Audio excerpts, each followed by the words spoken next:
we are going into another brand new episode again. Those of you who are with me, I hope you will listen from the beginning to the end and enjoy every single moment. Without wasting any more time, we will go straight into the incident. As you can already see, today's episode is titled The Call of the Dead. Today we will talk about this topic, and you will hear several incidents related to it. So without further delay, let's begin. I hope you will stay with us from start to finish and enjoy every moment. Also, those who have not subscribed yet, please subscribe and don't forget to click the bell icon. Today again, another name for fear, DreamRoot Stories. Welcome back everyone. I welcome you all. I am Jobayad. I hope you are all doing well and are on the side of goodness. I am also doing well and on the side of goodness. We are going into a new incident. I will read it exactly as it was written. This is an incident related to a house that happened with my family. Let's begin. At the end of 2019, we decided that we would change our house. After searching for a while, we found a house in the Agura Madrasa quarter area of Menzing. My parents liked the house, so we rented it. Before starting the incident, let me describe the house and its surroundings. It was a half-building house with 2 rooms side by side. There was a dining space in the middle. Outside the veranda, across a small road, there was an abandoned piece of land. It was covered with different kinds of trees and plants such as mango trees, jackfruit trees, taro plants, vines, and many others. Not only at night, even during the daytime, the place had a cold and mysterious atmosphere. Now let's come to the main incident. We were moving our belongings into the house. The rooms were divided. I got the first room, which was beside the road. My parents took the second room. In my parents' room, above the door on the wall, there was a white square paper with several Arabic letters written in red ink. We took it positively because it was not something bad, so we did not remove it. The incident started on the first Friday after moving into the house.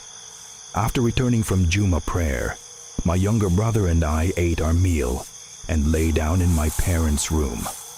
I was feeling sleepy and my younger brother had already fallen asleep. Suddenly, I felt a soft touch on my back. It felt like someone drew a cross sign with a finger. I thought maybe my younger brother's finger touched me because he was sleeping beside me, so I ignored it. But exactly the next Friday, we were lying in the same way again. And what you are thinking is exactly what happened. I felt the same touch in the same place, drawing the same cross sign again. This time I understood that it was not something normal. Almost 2 or 3 months passed. One day we were all at my grandmother's house. My parents and everyone were talking together. They were discussing something about someone calling at night. I could understand that they were talking about something paranormal. Out of curiosity, when I asked about it, they tried to avoid the topic. Meanwhile, another strange problem started happening with me in that house. At night, when I tried to sleep, I would hear a scratching sound from my pillow. The sound was so irritating that sometimes I would even hit the pillow, but nothing worked. Even after changing the pillow, the problem did not stop. Then one night, my mother suddenly woke up and started crying. We quickly woke up and tried to understand what had happened. The reason was that every night someone used to call my mother's name. Only one call. But how? Because of this, my mother could not sleep properly at night.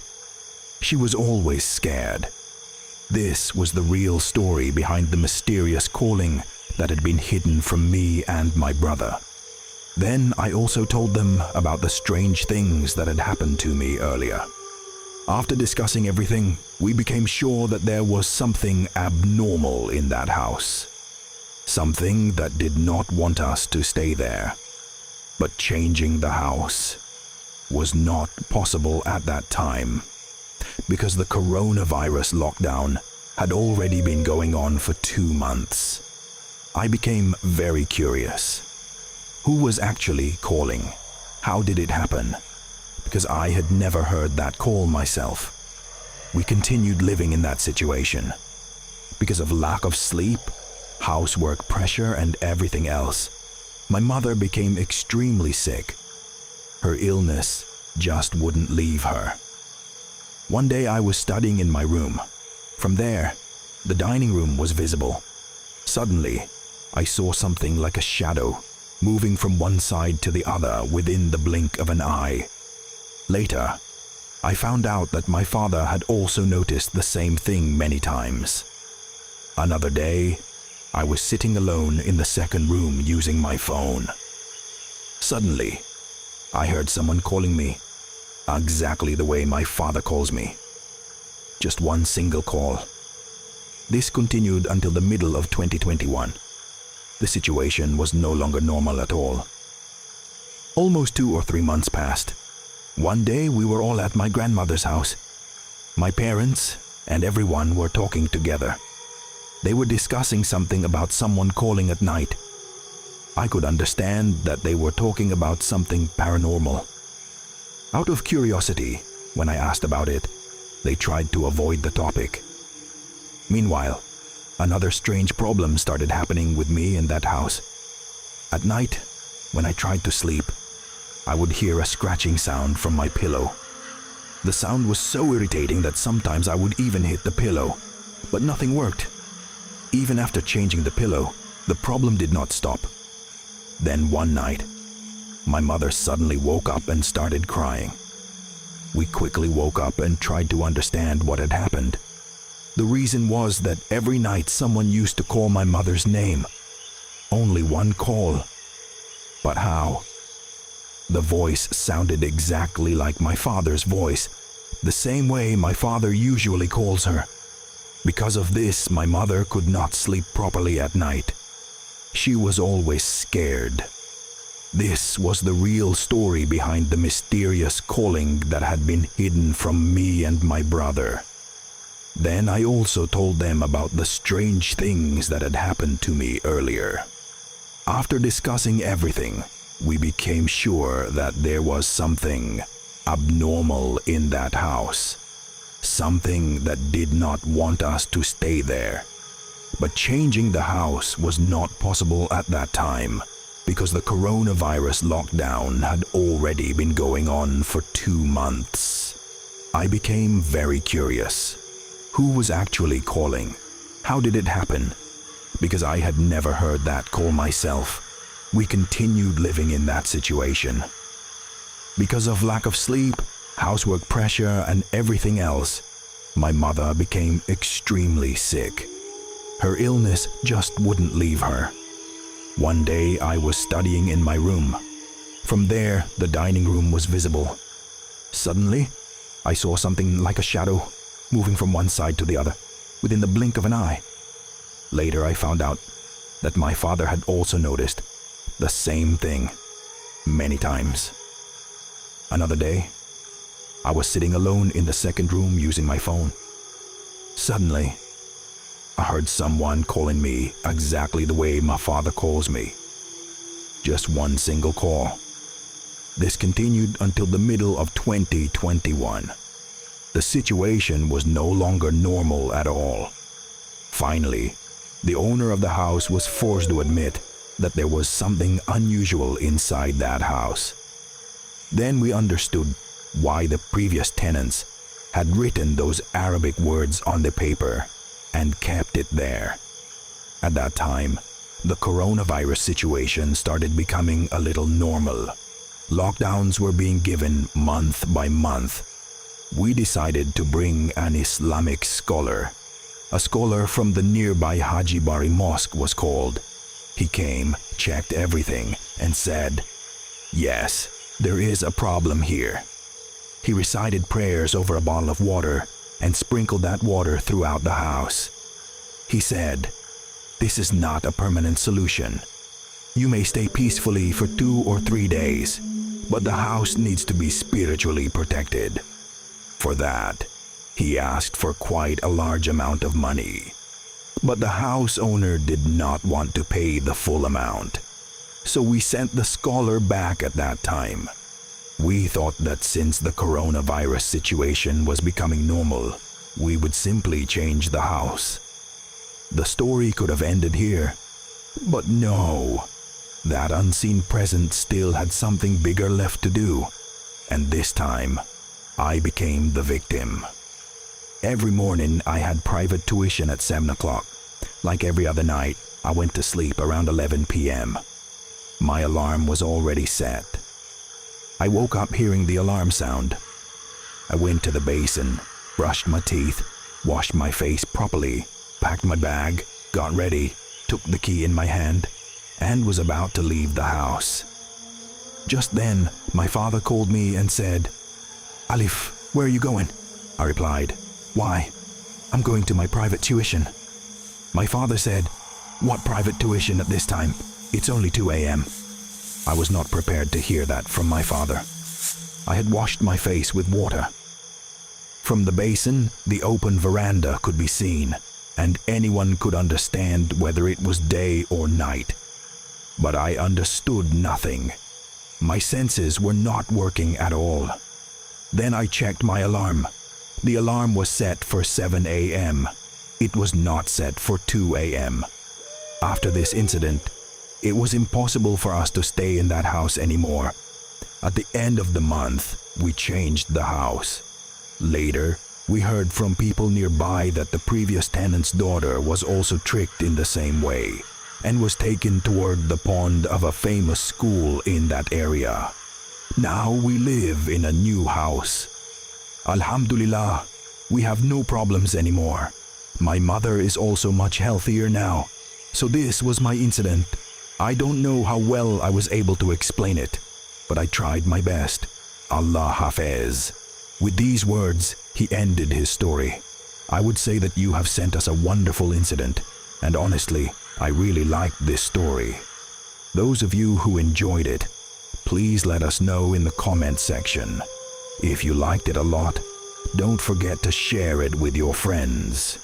Now we will move on to our next incident.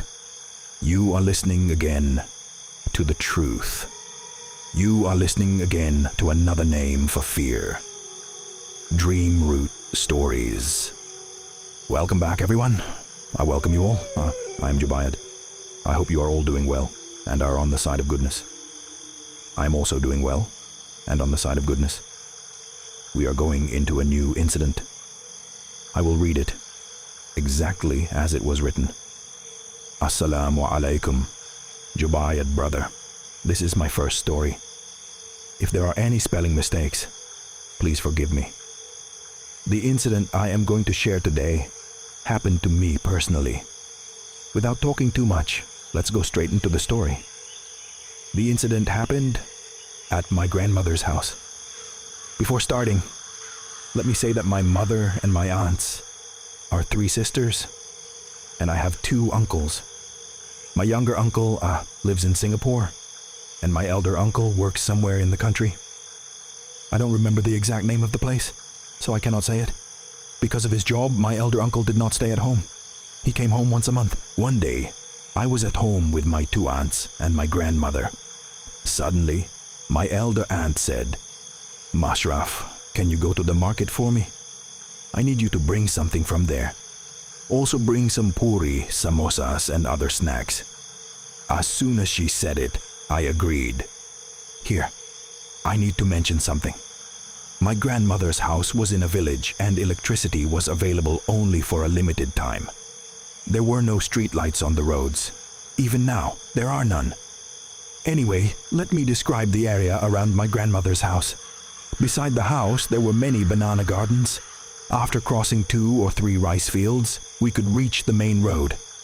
As usual, I crossed those areas and started walking along the road.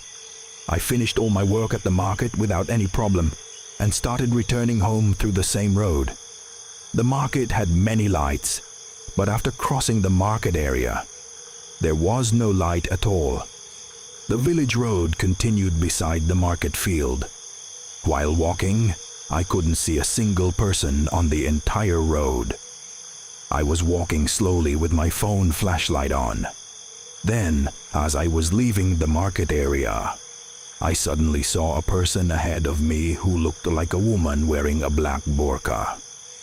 At that time, it was almost 10 p.m. Everyone knows that in a village, 10 p.m. feels very late at night. At first, I became a little nervous after seeing the woman because just a moment ago, there was nobody in front of me. So where did this woman suddenly come from? Many thoughts started running through my mind. Later, I thought maybe I had simply failed to notice her earlier. Anyway, since I was going in the same direction as the woman, I tried to walk closer to her. I thought if I walked with someone, I would feel less scared. Thinking this, I increased my walking speed. But the strange thing was that I could not catch up with her at all. It looked like she was walking very slowly, but even though I was walking faster, I could not reach her. After walking like this for a while, when we reached the fields near my grandmother's house, the woman suddenly disappeared into the darkness right in front of my eyes. By then, my entire shirt was wet with sweat. I didn't even have the courage to move forward, cross the field, and go home. I had no idea what to do, what was happening with me. Everything around me was completely silent. Suddenly, breaking the silence, a group of foxes started howling together. Hearing that sound, I felt a heavy pressure inside my chest. I started praying to Allah in my mind. I wished that I would not have to see anything terrifying. I even wished I would lose consciousness before seeing anything. At that moment, one of my neighbors, whom I call Uncle, called me from behind. I turned around and saw him carrying a big flashlight. Seeing me, he asked, "What are you doing here so late at night?" I didn't explain anything. I only said, "Uncle, can you please take me home?" He asked, "Did you get scared?" I replied, "I will tell you later. Please just take me home now." After that, I went home with him. For the next 7 days, I suffered from fever. This was the terrifying incident that happened in my life. If this story gets selected, please let me know. May DreamRoot Stories live forever. With these words, he ended his story. I hope you all liked this incident. If you enjoyed it, please let us know. Thank you all so much for listening until now. Welcome back, everyone. I welcome you all. I am Joe Bayad. I hope you are all doing well and are on the side of goodness. I am also doing well and on the side of goodness. We are going into another new incident. I will read it exactly as it was written. Assalamu alaikum, Jubayyad brother. I hope everyone is doing well. Jubayyad brother, you are always on the side of goodness, so I didn't even ask how you are. About 7 or 8 years ago, I first heard this program through a friend. At that time, the episodes were shared through videos. My cousin and I used to connect headphones to a small button phone and share the earphones between us, one side for each person, and listen together. Since then, a special love for horror stories was created in my heart. Today, I am going to share the first terrifying experience of my life. Please forgive me if there are any typing mistakes. I am a little bit of an introverted person, and this incident really happened to me. So whether you believe it or not is completely your choice. The incident happened about 4 years ago when I was studying in class 9. One winter evening, my mother sent me to the market to buy coconut, jaggery, sugar, and some vegetables for making traditional cakes. Because the market was crowded, I became a little late. When I left the market, The Maghrib prayer call had already finished. There were 2 roads to reach our house. One was the main road, and the other was a shortcut. The shortcut went through an abandoned house and a large bamboo forest. Since it was already evening, I thought I should take the shortcut and reach home quickly. Before the bamboo forest, there was a building belonging to my father's younger uncle. After that, there was an old bathroom, and then the road through the bamboo forest started. When I was passing beside the bathroom and about to step toward the bamboo forest, suddenly, from nowhere, a huge bat flew toward me and hit my face strongly with its wings. I became frightened and stepped back. Because it was a winter evening, everything around me had already become dark. I quickly turned on my phone flashlight. I checked the time. It was around 5:15 or 5:17 p.m. After calming myself down, I tried to move forward again. The bat was unusually large. It felt like it was trying to stop me from going through that road. Feeling scared, I stood with my back against the wall of the building. In my right hand, I had my phone with the flashlight on and the bag with the coconut. In my left hand, I was holding the cucumber and carrots. I probably stood there like that for 2 or 3 minutes. Suddenly, I felt that I could not move anymore. It felt like all the strength in my body disappeared within a moment. My entire body became as cold as ice. I could not move my hands, my legs, or even my neck. At that exact moment, strange sounds started coming from the direction of the big pond in front of me. It sounded like several little children were running and jumping into the water one after another. I thought, who would be bathing at this time of night? But the more those sounds increased, the more my fear grew. I was having difficulty breathing. Even in that cold weather, my whole body became covered with sweat. Only the area where my phone flashlight was pointing was visible. And then I saw it. A huge, tall, white figure was standing in front of me. I had never been that scared in my entire life. The figure was completely white, but it was so tall that I could not even see its head properly. And the most terrifying part was its fingernails. Seeing that thing made my whole body shake with fear. At that moment, 3 women from our area walked right beside me. I desperately tried to ask them for help, but it seemed like they could not see me at all.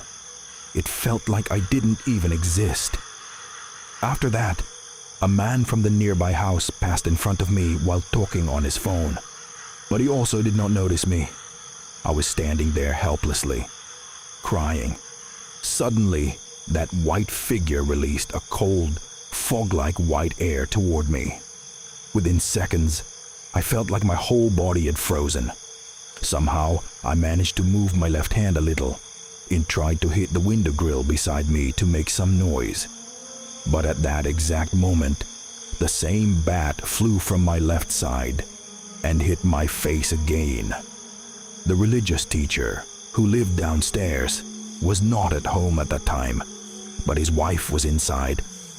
Right then, my right hand also became completely numb, and that mysterious figure slowly started coming closer and closer toward me.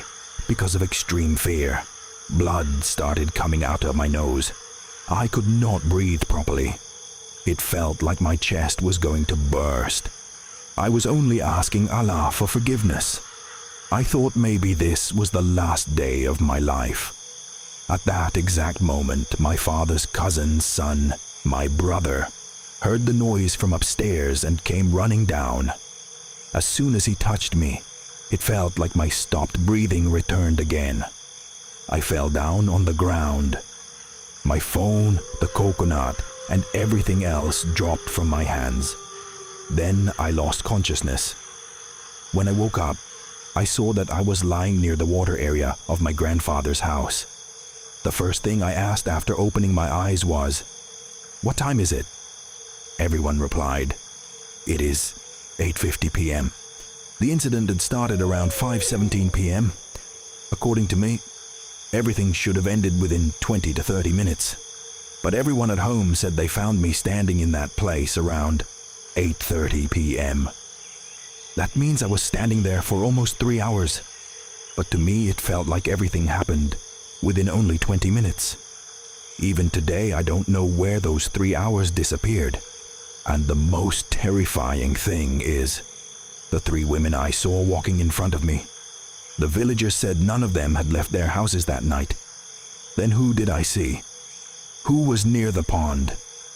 And what exactly was that terrifying white figure? This was the first horrifying experience of my life. If I get another opportunity in the future, I will share more incidents. Thank you. Assalamu alaikum. With these words, he ended his story. I hope you all enjoyed this incident. If you liked it, please let us know. Now we will move on to our next incident. Welcome back, everyone. I welcome you all. I am Joe Bayad. I hope you are all doing well and are on the side of goodness. I am also doing well and on the side of goodness. Today, the number of people who joined us is also very small. But I believe that even if only one person is listening from the other side, that is a great happiness for us. We actually created this Sunday show so that many people could listen on their day off. I know that during this World Cup season, everyone's interest will be more focused on the World Cup. Still, we prepared this episode so that those who want to listen can enjoy it. Some of you may not have reached home yet, or some of you may be outside. Maybe listening is possible for you, even if watching is not possible. Otherwise, you can listen after the match ends. Anyway, this is where we say goodbye for today. We will talk again in the future. Until then, everyone stay well, stay healthy. To everyone who joined us today, thank you so much. Another name for fear, DreamRoot Stories.